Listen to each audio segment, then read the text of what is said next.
পশ্চিম বর্ধমান জেলার জেলা শাসকের নবতম দপ্তর ও আসানসোল দুর্গাপুর পুলিশ কমিশনারেটের নতুন ভবন উদ্বোধন সহ জেলার বিভিন্ন প্রকল্পের ভার্চুয়াল উদ্বোধন ও শিলান্যাস করলেন মুখ্যমন্ত্রী মমতা বন্দ্যোপাধ্যায়। পূর্ব বর্ধমানের প্রশাসনিক বৈঠক থেকে ভার্চুয়ালি উদ্বোধন করলেন মুখ্যমন্ত্রী। পশ্চিম বর্ধমান জেলা শাসকের দপ্তরে উদ্বোধনের সময় উপস্থিত ছিলেন রাজ্যের মন্ত্রী মলয় ঘটক, জেলা শাসক S Pannabalam, police commissioner Sunil Chowdhury সহ জেলার বিধায়কেরা, কাউন্সিলর, পৌর প্রতিনিধি ও প্রশাসনিক কর্তারা। জেলা শাসক ভবনের উদ্বোধনের পর প্রশাসনিক কর্তারা এসে পুলিশ কমিশনারের ভবন খতিয়ে দেখেন।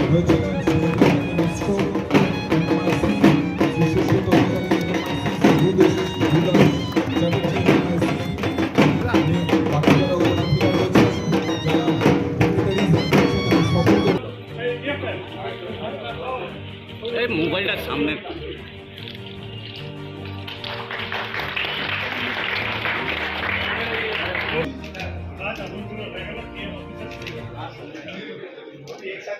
আজকে মাননীয় মুখ্যমন্ত্রী ম্যাডাম বর্ধমানের পাবলিক প্রোগ্রাম থেকে আমাদের জেলায় মোট 24 প্রকল্পটি শুভ উদ্বোধন করলেন।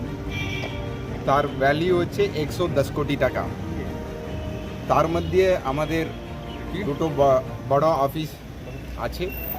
আমাদের নতুন কালেক্টরেট ভবন, এটা 29 কোটি টাকা প্রায়, এটা আজকে মাননীয় ম্যাডাম ভার্চুয়ালি উদ্বোধন করলেন।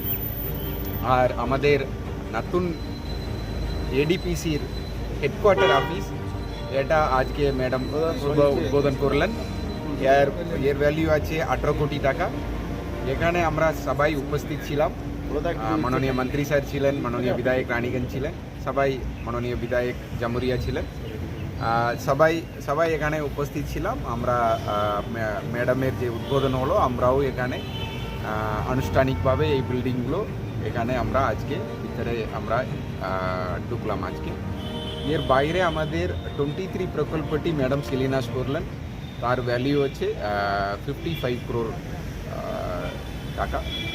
এর বাইরে 205 পাট্টা ম্যাডাম 10 পাট্টা ওই স্টেজ থেকে বিতরণ করলেন।